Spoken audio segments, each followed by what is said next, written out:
Hello students, welcome to my channel Bio Learner. अगर आपने अभी तक बायो लर्नर को सब्सक्राइब नहीं किया है तो सब्सक्राइब टू दिस चैनल। तो विदाउट एनी डिले आज का वीडियो स्टार्ट करते हैं। आज हम गोल्जी कॉम्प्लेक्स को समझेंगे। ये हमारा cell the unit of life का चैप्टर 4 है। इससे पहले हमने समझा था कि सेल एज अ सिस्टम कैसे काम करता है, प्रोकैरियोटिक सेल और यूकैरियोटिक सेल में क्या डिफरेंस होता है। अगर आपने पहले के लेक्चर्स नहीं देखे हैं तो देखिए सीक्वेंस से, ताकि आपको समझने में कोई दिक्कत ना हो। इससे पहले वाले लेक्चर में ना एंडो मेम्ब्रेन सिस्टम को समझा था। एंडो मेम्ब्रेन सिस्टम में क्या क्या होता है हमने ये देखा था। आज एंडो मेम्ब्रेन सिस्टम ने ईआर की स्ट्रक्चर एंड फंक्शन को बेसिकली पिछले लेक्चर में देखा था। आज हम गोल्जी कॉम्प्लेक्स पे फोकस करेंगे।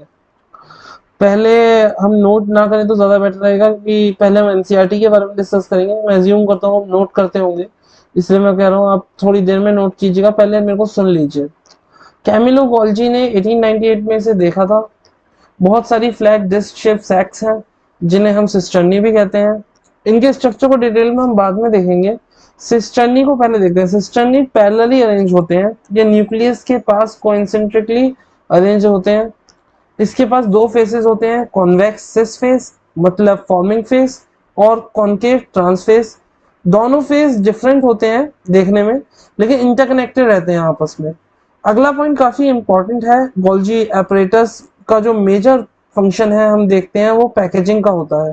पैकेजिंग ये करता है ईआर के मटेरियल्स की, क्योंकि जो रफ एंडोप्लाज्मिक रेटिकुलम है उसके पास राइबोसोम जो protein factory of the cells होते हैं उनसे प्रोटीन सिस और फॉर्मिंग फेस की तरफ हो जाता है और ट्रांस फेज से पैक होके निकल जाता है। तो इनका मतलब बेसिकली जो आर ई आर है, अगर आपको समझ में आ रहा हो, रफ एंडोप्लाज्मिक रेटिकुलम से जो भी प्रोटीन, मतलब जो राइबोसोम की हेल्प से रफ एंडोप्लाज्मिक रेटिकुलम से जो भी प्रोटीन ट्रांसपोर्ट होके इसके सिस फेस की तरफ से जो फॉर्मिंग फेस की तरफ आता है, वो पैक होके जो इसकी ट्रांस फेस है उससे निकल जाता है in the form of vesicles. Vesicles के फॉर्म में निकल जाता है। तो ये काफी इंपॉर्टेंट था, इसीलिए इसको इंपॉर्टेंट साइट बताया जाता है ग्लाइकोलिपिड और ग्लाइकोप्रोटीन की सिंथेसिस के लिए।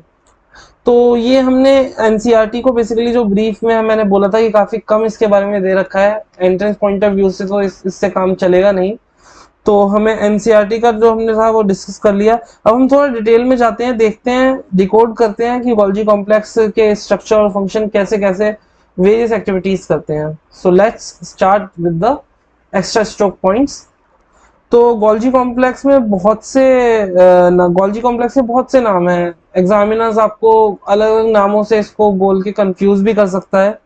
उनमें से जो चार पांच नाम मैं आपको बता देता हूँ। स्लाइड चेंज करनी पड़ेगी मुझे, क्योंकि उसके अंदर नाम भी मेंशन है। वैसे नाम तो इसके लाइपोकॉन्ड्रिया, लाइपोकॉन्ड्रिया, इडियोसोम, डल्टन्स कॉम्प्लेक्स और बेकर्स पॉडी, ये चार चार या पांच, चार टोटल पांच नाम है जो इसके होते हैं। सबसे पहले आउल के नर्व सेल में देखा था, उसमें लिखा भी है। कुछ प्लांट्स और लोअर वर्टिब्रेट्स में इनको हम डिक्टियोसोम भी कहते हैं। तो ये काफी अनकॉमन है, लेकिन डिक्टियोसोम जो प्लांट्स और जो लोअर वर्टिब्रेट्स होते हैं उनके अंदर काफी मतलब नाम ये प्रचलित भी है। ये ज्यादातर यूकैरियोटिक सेल में प्रेजेंट होते हैं except sieve elements, mature sperm cell and RBC in animals. तो इन तीन चार सेल्स को छोड़ के ज्यादातर यूकैरियोटिक सेल्स में प्रेजेंट होते हैं। अब हम इसकी स्ट्रक्चर की बात करते हैं। इसके फोर पार्ट्स होते हैं। पहला सिस्टर्नी। सिस्टर्नी को ही समझ लेते हैं पहले। सिस्टर्नी हमने एनसीईआरटी में देखा था कि फ्लैट कर्व्ड पैरेलली अरेंज्ड होता है, स्ट्रक्चर होता है। कर्वेचर की वजह से, इसका जो कर्वेचर होता है उसकी वजह से गोल्जी कॉम्प्लेक्स को पोलराइज्ड सेल भी ऑर्गेनली भी कहते हैं, क्योंकि एक डायरेक्शन मिलती है कर्वेचर की वजह से, पोलराइजेशन हो जाती है इसकी। तो जो सिस कॉन्वेक्स फेस जो है वो एक क्लोज एसोसिएशन में रहता है न्यूक्लियर एनवलप और एंडोप्लाज्मिक रेटिकुलम के साथ। जो सिस फेस, जो फॉर्मिंग फेज होता है इसका, वो एक क्लोज एसोसिएशन में रहता है न्यूक्लियर मेम्ब्रेन, न्यूक्लियर एनवलप और ईआर के साथ। अब जो कॉन्केव ट्रांस फेस है ये सेक्रेटरी वेसिकल्स की फॉर्मेशन करता है, और ये फेस प्लाज्मा मेम्ब्रेन को फेस कर रहा होता है। तो हमने एक तरीके समझा कि जो सिस और कॉन्वेक्स फेस है वो एक क्लोज एसोसिएशन में रहता है न्यूक्लियर एनवलप और एंडोप्लाज्मिक रेटिकुलम के साथ, और जो कॉन्केव ट्रांस फेस है वो सेक्रेटरी वेसिकल्स की फॉर्मेशन करता है, और ये फेस प्लाज्मा मेम्ब्रेन को फेस करता रहता है हमेशा। तो ये हमने सिस्टर्नी के स्ट्रक्चर को देखा। अब हम ट्यूब्यूल्स को समझते हैं। Tubules short branch interconnected filament structure होता है। ट्यूब्यूल्स काफी इंपॉर्टेंट है। ये हमारे बेसिकली, मैं नेक्स्ट स्लाइड में आप देख सकते हैं कि ये 4 पार्ट्स हैं, cisternae, tubules, vesicle, Golgi vacuoles. ये चारों पार्ट से गोल्जी कॉम्प्लेक्स बना होता है। हम ट्यूब्यूल्स पे आते हैं क्योंकि हमने सिस्टर्नी को तो समझ लिया। ट्यूब्यूल्स में बेसिकली, ट्यूब्यूल्स आपके, ये सिस्टर्नी का स्ट्रक्चर है, डायग्राम है। अब हम ट्यूब्यूल्स के डायग्राम को देखते हैं। ट्यूब्यूल्स आपके राइट हैंड साइड पर ट्यूब्यूल्स का डायग्राम दिख रहा होगा। ये एक short branched interconnected filamentous structure होता है। ट्यूब्यूल्स यूजुअली साइड्स साइडों में और ट्रांस के मैच्योरिंग फेज के आसपास दिखा डेवलप होता है। इसका बेसिकली यही काम है कि ये जितने भी वेसाइकल्स वगैरह हैं उनके आसपास जो है उनको सप्लाई करता है। वेसाइकल्स पे आ जाते हैं। वेसाइकल्स दो तरीके के होते हैं, स्मूथ वेसाइकल्स, कोटेड वेसाइकल्स। ये वेसाइकल्स बेसिकली स्मॉल सैक्स होते हैं, डेवलप होते हैं धीरे धीरे, ट्यूब्यूल से ही डेवलप होते हैं क्योंकि ट्यूब्यूल्स का काम वेसाइकल्स को डेवलप करना होता है। और ट्यूब्यूल्स जो है हमने समझ लिया क्या होते हैं। तो अब वेसाइकल्स दो टाइप के होते हैं, smooth vesicle and coated vesicle. Smooth vesicles में क्या होता है, स्मूथ सरफेस होता है वेसाइकल का इज यूजुअली, और इसके पास सेक्रेटरी ग्रेन्यूल्स होते हैं जो कि काफी इसका यूनिक फीचर है। इसका सेक्रेटरी ग्रेन्यूल्स होते हैं। और रफ सरफेस होता है कोटेड वेसाइकल का, और ये एक फाइन ब्रिसल लाइक आउटग्रोथ से कवर होते हैं। वेसाइकल आप देख सकते होंगे यहाँ पे आपको डायग्राम में राइट हैंड साइड पे मेंशन है वेसाइकल्स के बारे में। जो नेक्स्ट जो पार्ट है जो काफी कम बुक्सों में मेंशन भी होता है, इसका नाम है गोल्जी वैक्यूल्स। ये वेसाइकल्स भी जो है हमने समझ लिए हैं। अगर हम कुछ डाउट हो आपको वेसाइकल्स में तो आप वो नीचे कमेंट सेक्शन में मुझे बता सकते हैं। वेसाइकल्स के बाद जो नेक्स्ट स्ट्रक्चर है गोल्जी वैक्यूल्स है। लार्ज राउंडेड सैक्स होते हैं, कॉनकेव सरफेस से प्रोड्यूस होते हैं बेसिकली। ये एमोर्फस और ग्रैनुलर सब्सटेंस होते हैं से भरे होते हैं। और लाइसोसोम्स का एक तरीके से ये फंक्शन भी लाइसोसोम्स की तरह ही करते हैं।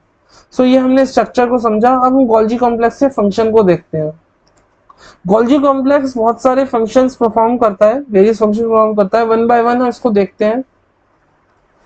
बहुत सारे फंक्शंस मैंने यहाँ पे मेंशन भी किए, आप इनको नोट डाउन भी कर सकते हैं। प्लांट सेल में गोल्जी कॉम्प्लेक्स मेनली सिक्रीशन करता है मटेरियल्स का जो सेल वॉल और सेल प्लेट की फंक्शन में इन्वॉल्व रहते हैं। तो ये काफी कॉमन पॉइंट है। पहले भी मैं अलग अलग जब मैंने शायद लेक्चर 1 किया था सेल बायोलॉजी का, तो मैंने बताया था कि गोल्जी कॉम्प्लेक्स में ये फंक्शन होता है। एनिमल सेल की में जो है ये पैकेजिंग करते हैं, एक्सपोर्ट करते हैं मटेरियल्स के, इन्वॉल्व रहते हैं उसके अंदर। जो एक्रोसोम होता है, टिप ऑफ द स्पर्म होता है। जो स्पर्म हम पढ़ेंगे आगे रिप्रोडक्शन, ह्यूमन रिप्रोडक्शन में स्पर्म का स्ट्रक्चर पढ़ेंगे, उसमें एक्रोसोम जो होता है टिप ऑफ द स्पर्म पे प्रेजेंट होता है, वो भी गोल्जी कॉम्प्लेक्स ही होता है। प्राइमरी लाइसोसोम, जैसे अभी हमने ऊपर देखा था कि गोल्जी वैक्यूल जो है वो, जो प्राइमरी लाइसोसोम होता है वो गोल्जी कॉम्प्लेक्स से ही अराइज होता है। तो गोल्जी वैक्यूल्स भी उसी तरह फंक्शन करते हैं लाइसोसोम्स की तरह। तो ये एक इंपॉर्टेंट फंक्शन है। और सबसे इंपॉर्टेंट फंक्शन जो कई बार पूछा भी गया है आपके एंट्रेंस में, वो ग्लाइकोलिपिड और ग्लाइकोप्रोटीन के सिंथेसिस की भी यहीं पे होती है। तो इसी के साथ गोल्जी कॉम्प्लेक्स में जो जो इंपॉर्टेंट पॉइंट है वो हमने देख लिया। आई थिंक आपको गोल्जी कॉम्प्लेक्स समझ में आ गया होगा। अगर कोई भी आपको डाउट है तो वो आप कमेंट सेक्शन में लिख सकते हैं और मुझसे पूछ सकते हैं। और thank you for listening me, for hearing me, and subscribe to बायोलर्नर।